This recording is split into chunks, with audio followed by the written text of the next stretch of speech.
ولسمشر غني د امرالله صالح د شپږ نیمو بجو غونډه کې ګډون وکړ. دا چې ولسمشر غني دې غونډې ته د څه لپاره تللی و، خوشحال سادات او امرالله صالح ته یې تازه څه ویلي دي، دلته یې له موږ سره په دې ویډیو کې وګورئ.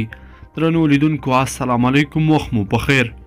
ولسمشر اشرف غني نن سهار د جمهوریت ریاست د لومړي مرستیال امرالله صالح په دفتر کې د شپږ نیمو بجو ځانګړې غونډه کې له ګډون وروسته ویلي دا غونډې په ټولو ولایتونو کې باید الزامي شي.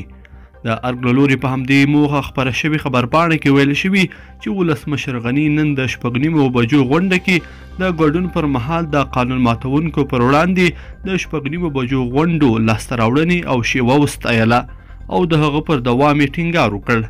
د ولسمشر په وینا چې د شپږ نیمو غونډې به نه یوازې ونه ځنډېږي بلکې ډېر ژر به د ځانګړي امري له لارې د شپږ نیمو بجو د غونډو فرهنګ د ټولو ولایتونو امنیتي تړونونو او ورپسې ټولو ادارو کې الزامي شي.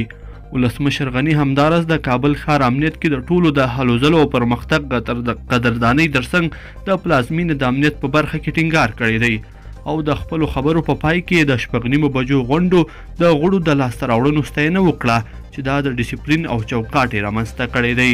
لیدونکو په دې هیله چې دا ویډیو به مو خوښه شوې وي. که مو دا ویډیو خوښه شوې ویډیو لایک کړئ، د سره او چینل سبسکرایب کړئ.